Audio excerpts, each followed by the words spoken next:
And are you refreshed? Good. Now what? Good to see you. Last time we were together, you had given me the word clarity, last month actually.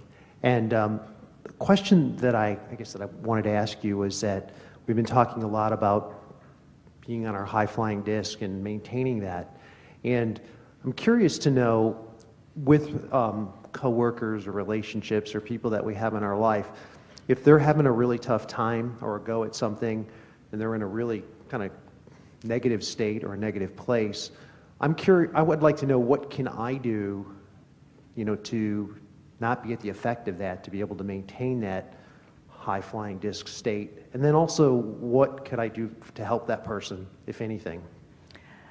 Well, the thing that's tricky about it, clarity. Clarity is such a wonderful state of being because it translates into so much wonderful experience. When you're clear-minded, you are more effective and more efficient. You are a better communicator. In other words, clarity really means aligned. Alignment and clarity are the same word, but clarity is more the physical effect of alignment. It's more, we would say that clarity is like the manifestation of alignment. And the way to feel that is just feel the difference between clarity and confusion, and just ask yourself which you prefer.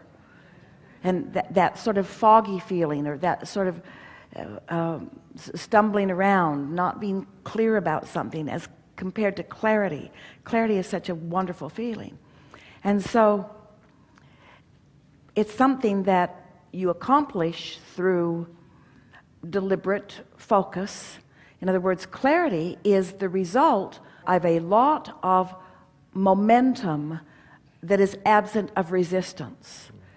And so then when you focus upon someone who is having a hard time, you are doing exactly the opposite.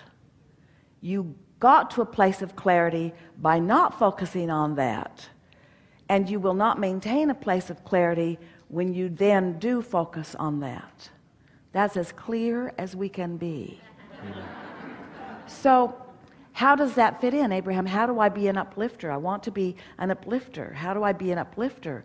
And we say, you just have to make sure that the attention that you give to any subject does not disrupt your clarity. And in time, you just find yourself here. Oh, you're really going to like this. This is the best way of explaining this. So, do you acknowledge that your greatest value to others comes to them from you, or is influenced from you, when you are on your high-flying disc? Yep. So, and do you acknowledge that most people are there and not there and there and not there and there and not there? So you're all sort of zigging and zagging around, and law of attraction is bringing you together. And so a lot of times you rendezvous with people that you care about, not on the high-flying disc, because let's say they're not there very often. So if you're going to have any kind of a meaningful relationship with some people, feels like you got to come down to Henryville where they are. And you feel committed to having relationships with some people, and so you're willing to sacrifice your high-flying disc in order to be where you need to be, in order for them to hear you or you to hear them. But everybody is occasionally there, because everybody wakes up there. Sometimes you only stay for a split second, but everybody wakes up there. So what about the idea of you just being so consistently there that when they randomly show up there, you have a moment, instead of having your moments in frustration? So you just increase the odds of being able to, with clarity, say the right thing at the right time, or be in the right place together with someone, if you're consistently there, because you're only going to reach them when they're there and you're there. Now,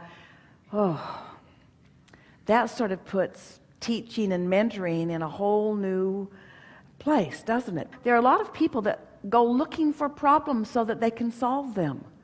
And it just doesn't work out very well, because when you look for a problem, you've left the disc.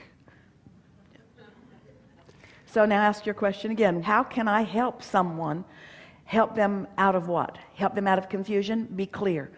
You can't get poor enough to help poor people be prosperous, and you can't get sick enough to help sick people get well, and you can't become confused enough to help confused people become clear. You must be prosperous if you are going to encourage prosperity, and you must have clarity if you are going to encourage clarity, and you must feel love if you're going to encourage love, and there is no other way around it. So if we were standing in any of your physical shoes, we'd just get there and stay there as best we can and rendezvous with whoever happens to show up and let law of attraction do the matchmaking. And we would not go out to save the world, because when you try to save the world, you'll leave your disc and then you'll just bang around with them.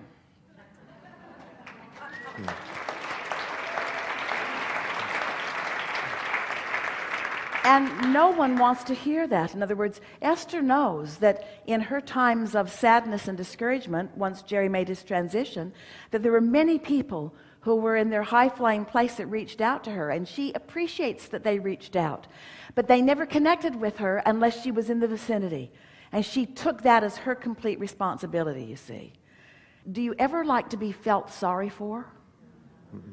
Do you ever want to be caught in your diminished moment? Do you want to be caught in your mistakes or caught in your down moments? You don't. You want the spotlight shined on you when you are at your best, you see. And you want to shine the spotlight on others from being at your place of being at your best, and when they are at their best as well. And if someone's chronically in that lower state and I maintain that higher state, then they're not very much in your life, are they? Because law of attraction doesn't put you together. And right. If you get together a lot, then your first two statements cannot be accurate. If they're chronically there and you're chronically not, and you're chronically together, somebody's chronically not where they chronically think they are. Yeah.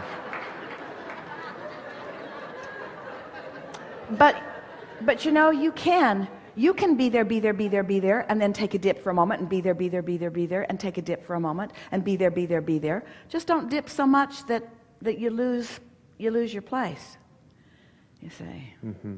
So we're not asking you to not help people. We're asking you to get on your high-flying disc and then think about them.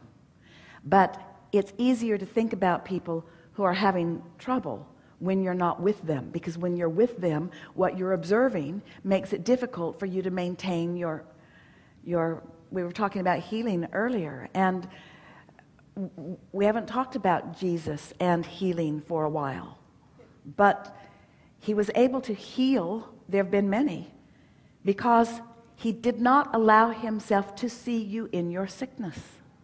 Instead, he knew you in your wellness. And he didn't heal everyone.